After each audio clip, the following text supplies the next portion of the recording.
So my name is Dallis Whitley, and I'm originally from South Jersey, a little town called Magnolia, New Jersey. Falling in love with science, you know, it's one of those things where I didn't really know I was falling in love with science, but in retrospect, I think it started when I took a trip to the aquarium in Baltimore. And I've always loved the ocean. So we went to the aquarium, this is an exciting time, and we went to the top floor Mammal Pavilion. It was called at the time, where you saw the dolphins. I mean, I've seen dolphins before on TV, but to see them in real life and see the trainers educating and talking about them, it just stole my heart. And I could not stop thinking about it. As soon as I left, that's all I talked about. So at that time, I was probably maybe in middle school. And I had a really cool teacher at the time, Miss Clark, shout out to Miss Clark, who was my biology teacher. And I remember the first time I looked at something under a microscope, I started to really like, oh, this is cool. Like anytime I hear the word science, I'm gonna be very open to it. I wasn't necessarily aggressively seeking it then, but anytime I heard it, I just knew it was something that was gonna be fun and new. So I ended up working at the aquarium as a volunteer. And then after volunteering at the aquarium, I started working as an educator at the aquarium, and it just kept going, kept going. And so it just never left my side. I knew that I always had to be involved in it because it's so inspirational and exciting to me. I did. I first started off majoring in biology. I switched back really quick because it beat me up. I wasn't ready. And I minored in marine and coastal sciences, and I majored in journalism, mass media.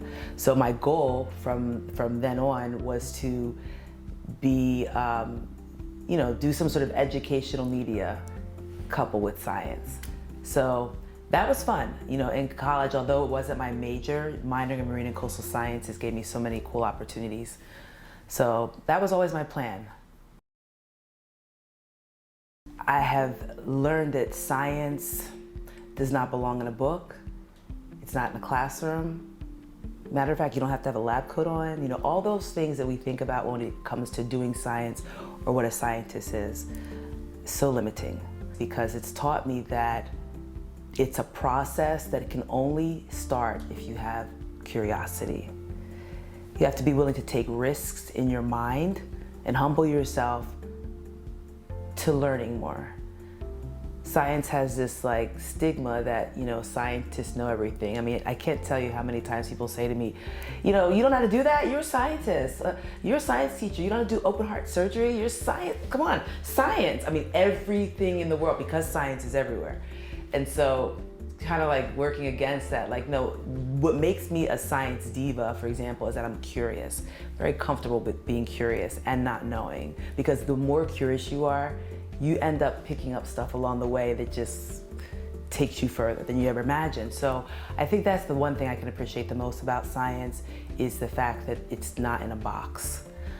Teaching science allowed me to see that I will forever be a learner, a lifetime learner. You know, I only can teach science because my students are my teachers too, right? They sometimes look at me as like the all-knowing, but it's like, no, I'm just driving this. You know, you're very much a part of this process too. You're helping me.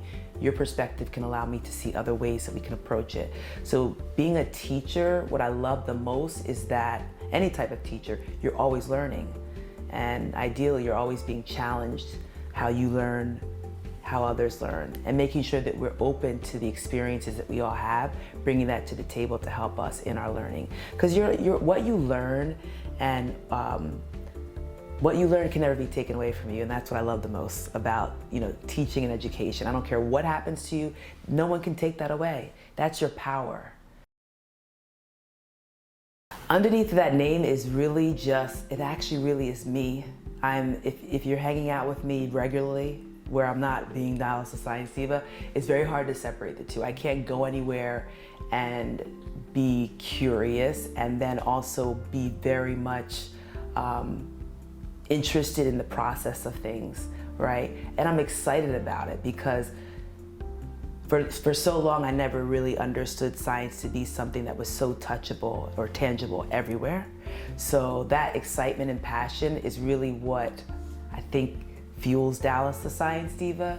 And it's a lot, I want to have fun, you know, and I want people to come along with me. It's not just my own journey. So if you're with me, I don't care if you don't like anything about astronomy, you're gonna like it today. Like if we're outside and there's something up there really cool, I wanted to tell you, hey, look.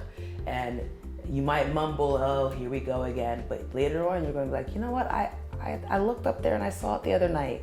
Or you're gonna start opening your eyes to the world around you. So I think that the more and more I walk in my purpose as a science diva, the more I see. It's like everything becomes a lot more clear and vast. And there's just so much to do, so much to learn, and it will forever happen, so. So first coming into GlassRoots, I was all over the place just like, what's that? I mean, it was so overwhelming in a very fun way. It was a discovery. That's kind of the best way I could describe it. It was warm and comfortable. This is not gonna be the last time I walk into GlassRoots. Clearly, I have plans already. As soon as I cross into the threshold, I'm like, I'm coming back here. I'm gonna do this. I gotta figure that out. You know, I gotta bring some people. It's a cute place that has already explored its potential, and then I see more and more of it too when I come in. So I have tons of questions. There's so much new equipment around, and it's another world. And whenever you can come into another world, whether it's like a craft or a sport or whatever, it's like, wow. First of all, it embodies not just the chemistry, but it embodies just practical everyday life. We all have interactions with glass in some way, shape, or form. So when it comes to exposing children, you want to provide that academic aspect, but you also want to provide relevance. And this glass touches everybody, everybody. There's no one that is not touched by some form of glass or use the technology, or uses some sort of technology that involves glass. So I think that is the best combination. You know, we oftentimes give children experiences that are for the purpose of learning, but we don't always encase it in relevant experience. Why should I care? Like, what does this have to do with me?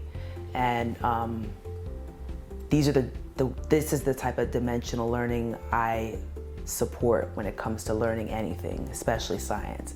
Bringing it down to phenomena that we can all relate to or question.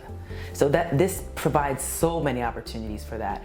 In addition, you're dealing with fire, you're dealing with things that normally we're told to stay away from, and now we're giving you an opportunity to explore it in a safe way. It just opens up another world. And I also feel like what I'm feeling is the same thing that my students would feel, because I think we're all just big kids. We're just big kids, you know? The more and more I get older, the more and more I never want to deny myself from that curious, fun, just happy-go-lucky way. That's how we should always be. I don't usually use the word should, but in that case, never stop being a child. Open your mind to discovery. And so this place, how many people know someone who does glass blowing? It's so unique. It probably will provide students with opportunities to pursue fields that they never thought of doing before, just because of that exposure. Growing up as a child, I'm not sure why, I have my reasons, but I was never put into the gifted and talented program, right?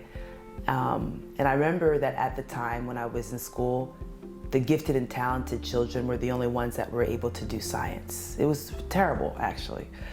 And I would always see them leave the room, and I mean, why can't I do that, you know?